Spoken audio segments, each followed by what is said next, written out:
Welcome to VLK சமையல். வாங்க வீடியோக்குள்ளே போகலாம். இன்றைக்கி என்ன பார்க்க போகிறோம்னா முருங்கைக்கீரை தொக்கு செய்கிறத பற்றி தான் பார்க்க போகிறோம். அதுக்கு ஒரு கட்டு முருங்கைக்கீரை எடுத்து நல்லா க்ளீன் பண்ணி கழுவி எடுத்துருக்கேன். 1 ஸ்பூன் ஜீரகம் எடுத்திருக்கேன், 1 ஸ்பூன் தனியா எடுத்திருக்கேன், 1/2 ஸ்பூன் வெந்தயம் எடுத்திருக்கேன், 9 காஞ்ச மிளகாய் எடுத்திருக்கேன்.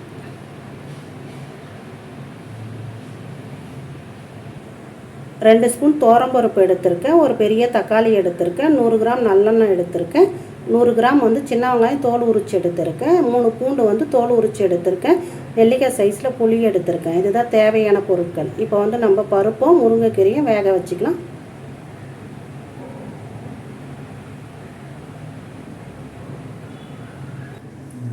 குக்கரில் பருப்பை சேர்த்து ஒரு வாட்டி நல்லா கழுவி எடுத்துக்கிட்டோம். இப்போ நம்ம முருங்கைக்கீரையை சேர்த்துக்கலாம். பருப்பு நிறைய சேர்க்கக்கூடாது, 2 ஸ்பூன் மட்டும்தான் சேர்க்கணும். ஒரு கட்டு கீரைக்கு 2 ஸ்பூன் பருப்பு தான் சேர்த்துக்கணும்.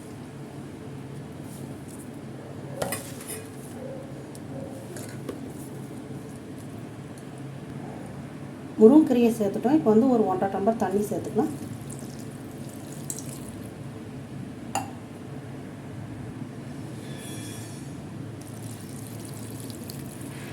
ஒன்றரை டம்ளர் தண்ணி சேர்த்துட்டோம். இப்போ குக்கர் மூடி ஒரு 6 விசில் விட்டுக்கலாம். முருங்கைக்கீரையும் பருப்பும் வேக வச்சுட்டோம். இப்போ நம்ம தாளிப்பை சேர்த்துக்கலாம். கடாய் வச்சுருக்கேன். இப்போ தேவையான அளவுக்கு எண்ணெய் ஊற்றிக்கலாம்.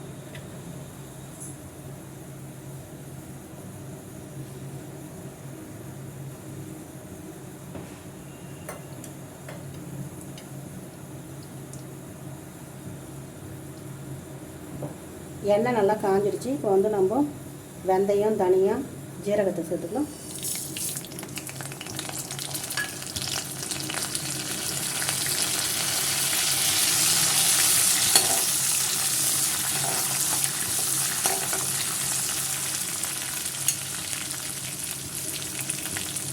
வெந்தயம் தனியாக நல்லா பொரியும் போது காஞ்ச மிளகா சேர்த்துக்கலாம்.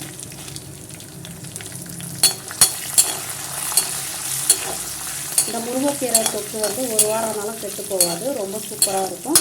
சாதம், இட்லி, தோசைக்கெலாம் கூட தொட்டு சாப்பிட்டா ரொம்ப நல்லாயிருக்கும். சாதத்துக்கு நல்லெண்ணெய் ஊற்றி பிசைஞ்சு சாப்பிட்டா ரொம்ப சூப்பராக இருக்கும்.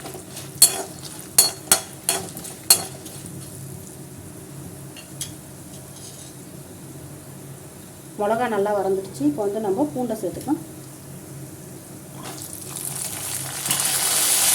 சின்ன வெங்காயமும் சேர்த்துக்கணும். சின்ன வெங்காயம் இல்லைன்னா பெரிய வெங்காயத்தில் கூட செஞ்சுக்கணும்.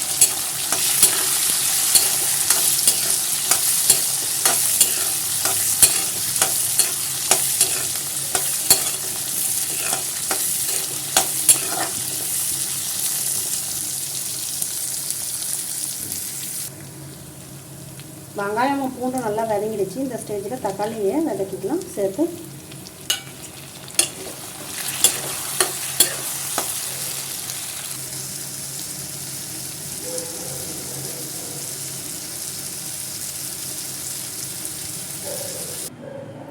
முருங்கைக்கீரையும் பருப்பும் நம்ம 6 விசில் விட்டு எடுத்துட்டோம். இப்போ விசில் நின்றுடுச்சு. திறந்து பார்க்கலாம். முருங்கைக்கீரையும் பருப்பும் நல்லா வெந்துடுச்சு. இப்போ நம்ம கிண்ணத்தில் கொட்டி அந்த தண்ணியெலாம் நல்லா எடுத்துக்கலாம். கீரையில் இருக்க தண்ணியை இந்த மாதிரி நல்லா வெடிக்கட்டி எடுத்துக்கணும். இப்போ நம்ம வெங்காயம் தக்காளி வதங்கிட்டு இருக்குது. இப்போ அந்த கீரையை சேர்த்து நல்லா வதக்கிக்கலாம்.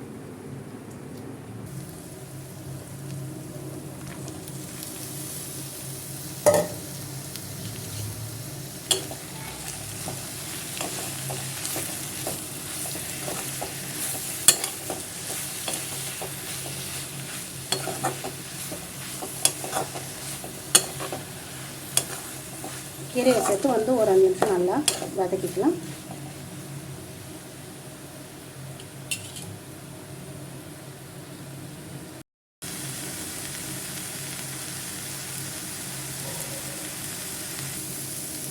கீரையில் இருக்க தண்ணியெலாம் நல்லா ஓரளவுக்கு வதக்கிட்டோம். இப்போ நம்ம கேஸ் ஆஃப் பண்ணி தட்டில் கொட்டி ஆற வச்சுக்கலாம்.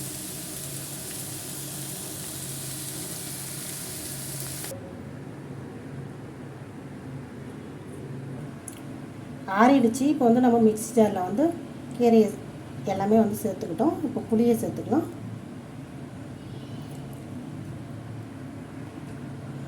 தேவையான அளவுக்கு உப்பு சேர்த்து நல்லா மைய அரைச்சி எடுத்துக்கணும். முருங்கைக்கீரைக்கு மட்டும் எப்பயும் உப்பு கொஞ்சமாக தான் சேர்த்துக்கணும். முருங்கைக்கீரை தண்ணியே ஊற்றி நல்லா அரைச்சி எடுத்துக்கணும். நல்லா இந்த மாதிரி மைய அரைச்சி எடுத்துக்கணும். இப்போ தாளிப்பு சேர்த்துக்கலாம். தாளிப்பு கடாயை வச்சு இப்போ நல்லெண்ணெய் சேர்த்துக்கலாம்.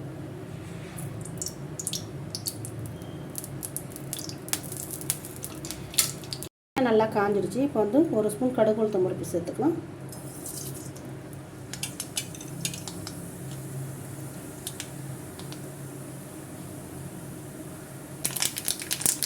கடுகு உளுத்தம் பருப்பு பொரியும் போது 1/2 ஸ்பூன் பெருங்காயத்தூள் சேர்த்துக்கலாம். பெருங்காயத்தூள் இல்லை, இது நான் கட்டி பெருங்காயம் தான் சேர்த்துக்கிறேன். தூள் சேர்த்துக்கோங்க.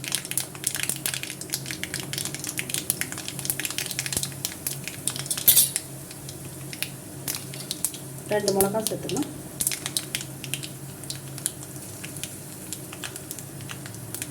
மிளகாய் சேர்த்து நல்லா பொரிஞ்சிருச்சு. இப்போ நம்ம அரைச்ச முருங்கைக்கீரையை சேர்த்துக்கலாம். முருங்கைக்கீரையை சேர்த்துக்கலாம். இப்போ நல்லா எண்ணெயில் நல்லா கலந்து விட்டுக்கலாம். ஸ்லோலே 10 நிமிஷம் இருக்கட்டும்.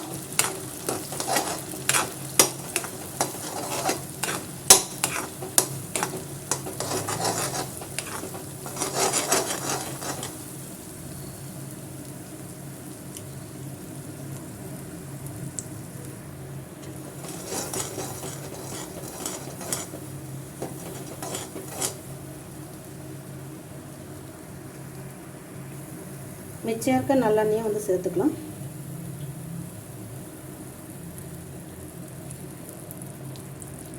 எந்த அளவுக்கு நல்லெண்ணெய் சேர்க்கணுமோ அந்த அளவுக்கு முருங்கைக்கீரை தொக்கு ரொம்ப சூப்பராக இருக்கும்.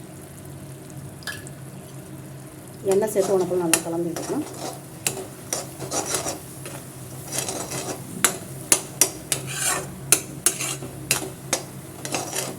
முருங்கைக்கீரை ரொம்ப ஹெல்த்தியானது. வாரத்தில் முருங்கைக்கீரை சேர்த்துட்டா ரொம்ப உடம்புக்கு நல்லது. சூப்பு செஞ்சு குடிக்கலாம், சட்னி செஞ்சு சாப்பிட்லாம், முருங்கைக்கீரை சாம்பார் வச்சு சாப்பிட்லாம், இந்த மாதிரி தொக்கு வச்சு சாப்பிட்லாம். ரொம்ப சூப்பராக இருக்கும்.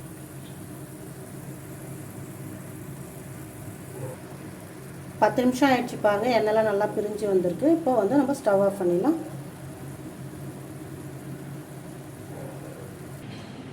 முருங்கைக்கீரை தொக்கு ரெடி ஆகிடுச்சு பாருங்கள். சூப்பராக இருக்கும். நீங்களும் செஞ்சு பாருங்கள். இட்லி, தோசை, சாப்பாட்டுக்கெல்லாம் கூட ரொம்ப சூப்பராக இருக்கும். நீங்களும் செஞ்சு பாருங்கள்.